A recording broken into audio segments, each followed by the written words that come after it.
It's great to be here. Excited to share with you my journey reverse engineering a Bluetooth-enabled blender. So this is the NutriBullet Balance, and it is a Bluetooth blender that is primarily controlled through an app on your phone.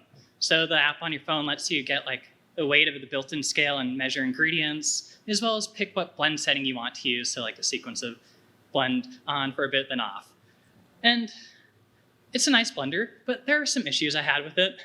So the minor ones were that it doesn't remember what the last blend setting you chose is. So each time you have to open the app, pick the blend setting again. And the pulses, it doesn't quite turn on and off enough to dislodge food that is stuck in the bottom of the cup.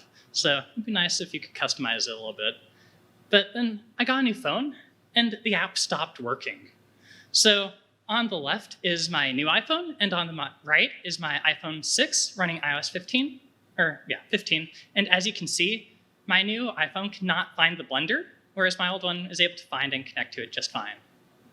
And if we expect the manufacturer to do something about this, well, the last update was 4 years ago, adding iOS 13 support, so we're on our own here. Now, my setup looks something like this. So I have my phone, the blender, and then they're wirelessly connected over Bluetooth.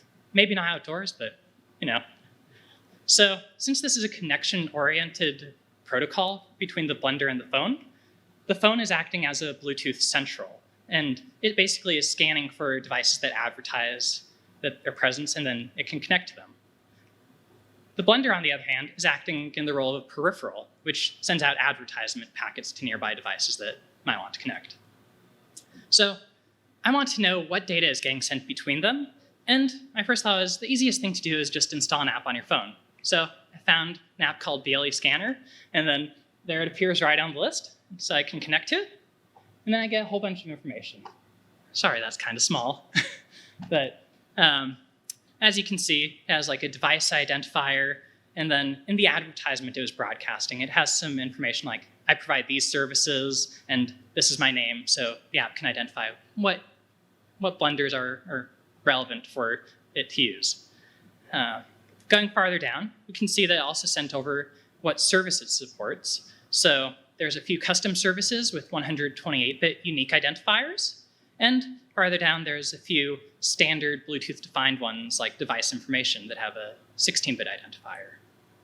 Diving into one of these services, we can see that there's a bunch of values called characteristics, and they also have a unique identifier, and they also have properties such as the ability to read them, write to them, as well as notify, which is basically the server device sends you value changes instead of you having to ask for them. In addition, if it's readable or notifiable, then you'll see a value for that characteristic. If it's writable only, then, well, you're out of luck. And you also have a number of optional descriptors, which one of the primary use cases for them is so your phone can say, hey, I want you to send me notifications or disable sending notifications. So this was enough for me to find out what some of the readable characteristics were, like the scale weight, but for the writable ones, like saying the blend profile, no idea what to choose. So I'll have to get that somehow else. What I ended up with after using that app was a device profile that looked something like this, where I have a list of services and then the nested characteristics that each of those services supports. This hierarchical ordering of information is called GATT, the Generic Attribute Protocol, and is built on top of the attribute protocol, which will become relevant later. But essentially, the attribute protocol is taking that hierarchical data and then mapping it to a flat table of attributes with 16-bit handles identifying where on the table they are stored. So I want to capture what data is being written to the blender, so I need a way of intercepting the packets. So the first thing I tried was taking an NRF52 development kit, installing BLE sniffer firmware on it, and then intercepting the wireless transmission between the two devices. And this worked. I was able to capture the packets in Wireshark. However, there are some downsides.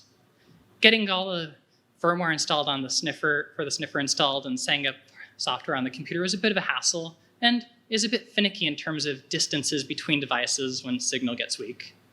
In addition, you have to buy external hardware, which isn't the greatest.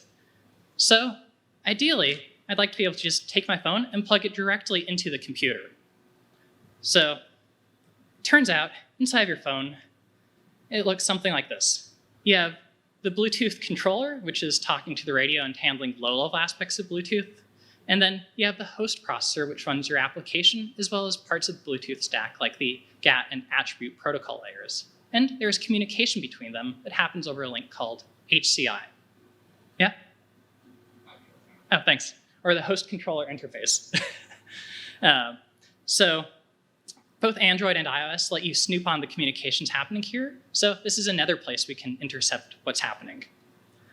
So on iOS, you have to go and get a configuration profile from Apple to install it. But then once you do that, you can then hook it up to your phone using a cable. Using the macOS packet logger software, you can then get all the information it's sending and receiving. So here, I captured the initial connection to the Blender, so I get the list of services and characteristics it advertises. And then after a little bit, once we're connected, I then step through each individual blend setting profile to capture the write request that my phone is sending out. After capturing that information, I can then stop the recording and then go up into the filter menu, select attribute protocol, packets getting sent from the device, and narrow down the list. After narrowing down the list, you can zoom in and see that it has captured the characteristic that's being written to. So this is something I'll need. Now I know what I need to write values to control the Blender. And it tells me what value is written. So I mentioned the attribute protocol before and starting sniffing before connecting to the device.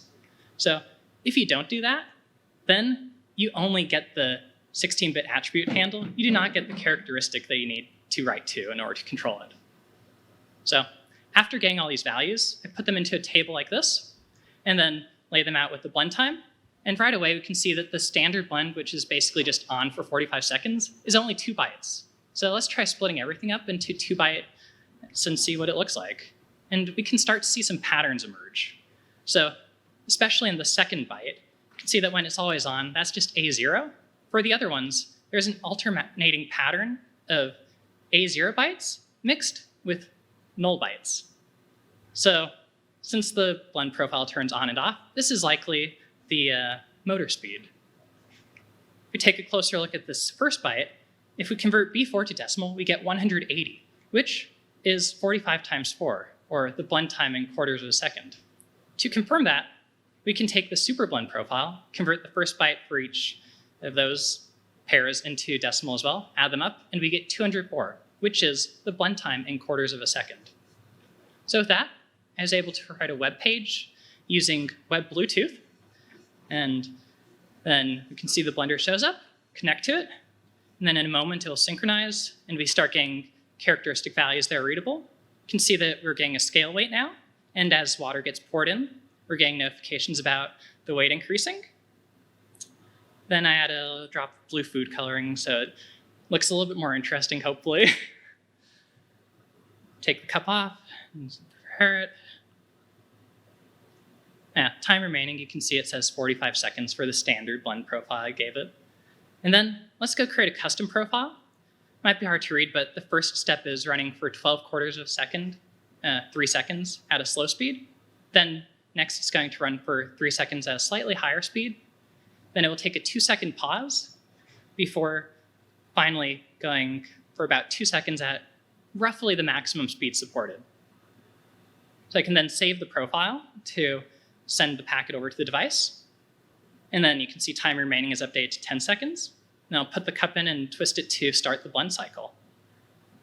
So now it's running for about 3 seconds slow. Now it should speed up here, and it's going to pause in a second, and then full speed for 2 seconds. And now it is done. We have the perfect blend setting for blue water.